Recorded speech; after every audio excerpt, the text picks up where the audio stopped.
Akhil Bharatiya digital media संपादक पत्रकार संघ या संघाच्या जिल्हा कार्याध्यक्षपदी आमचे मित्र कुडाळचे ज्येष्ठ पत्रकार सन्माननीय समीर जळवी साहेब यांची या ठिकाणी नियुक्ती करण्यात आलेली आहे. त्यांचं संघटनेच्या वतीने कोकणचे संघटक आहेत, कोकणचे प्रदेशाध्यक्ष आहेत, मी या ठिकाणी स्वागत करतो.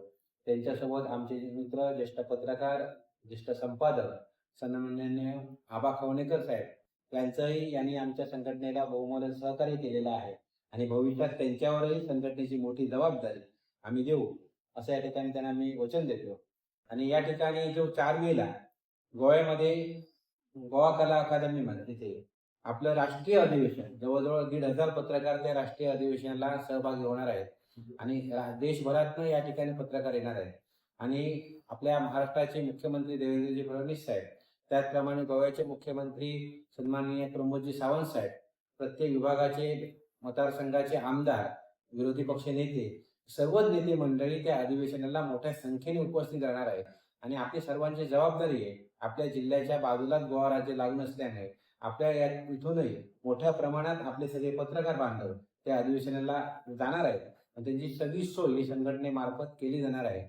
आणि एक सांगायचं वैशिष्ट्य म्हणजे प्रत्येक संघटना प्रत्येक पत्रकारांच्या न्याय हक्कासाठी लढत असतात, मात्र ही संघटना पत्रकारांच्या मूलभूत गरजांसाठी लढणार आहे. म्हणजे पत्रकारांच्या ज्या काही मूलभूत गरजा आहेत, पत्रकारांचं एक कुटुंब असतं, त्या कुटुंबाला जे काय लागतं, तो पत्रकार कुठे कमी पडत असेल, आर्थिक असेल, बाकी कुठच्याही गोष्टीत असेल, त्या ठिकाणी ही संघटना उभी राहून त्याला सर्वतोपरी मदत करणार आहे. फक्त नावापुरती संघटना नाही, तर आमच्या संघटनेत आलेल्या प्रत्येक सदस्याला त्याचं नियुक्तीपत्र दिलं जातं, त्याचं ओळखपत्र दिलं जातं, त्याला त्याची पावती ऑनलाईन सगळं मिळतं, सगळं आमच्याकडे ऑनलाईन होतं. त्यामुळे फक्त नावापुरती ही संघटना नाही, नावापुरते कार्याध्यक्ष पद नाही, तर अधिकृत पत्र तुम्हाला संघटनेच्या प्रदेशाध्यक्षांकडून मिळणार आहे.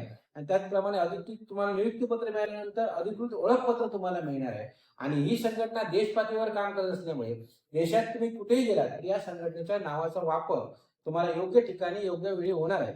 त्यामुळे या संघटनेमध्ये जे कोण उंबरठ्यावर आहे त्यांनी या संघटनेमध्ये प्रवेश करावा, आपल्या कुटुंबाचं भलं करून घ्यावं. आमची संघटना ही नैतिकदृष्ट्या लढणारी संघटना आहे. चुकीच्या गोष्टीला आमच्याकडे थारा नाही, अनितीला आमच्याकडे थारा नाही, चुकीच्या पद्धतीने पैसे गोळा केले जाणार नाहीत. जे काय असेल ते सगळं पावतीने हिशोब होणार आहे, जे काय असेल ते सर्व सगळ्यांच्या सहमतीने होणार आहे. त्यामुळे या संघटनेला भविष्य उज्ज्वल आहे.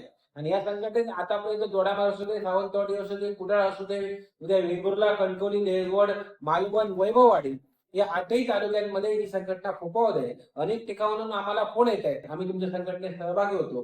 काल आजऱ्याहून आमचा सचिन कळेकर पुढारी इकडचा तालुका प्रतिनिधी तो म्हणाला, माझ्या तालुक्यात तर आम्ही जवळजवळ 50 लोक एकत्र येऊन आम्ही संघटनेचे पदाधिकारी झालेलो आहोत. म्हणजे आज कोल्हापूर सारख्या भागात सुद्धा आपली संघटना त्या ठिकाणी फोफवलेली आहे. इदलकरची सुरा मला चंद्रकांत कटारीचा फोन आला, ते पण म्हणले आमच्याकडे संघटना आली. म्हणजे प्रत्येककडे संघटनेचं कार्य विस्तारत आहे. त्यामुळे या संघटनेला भविष्य उज्ज्वल आहे.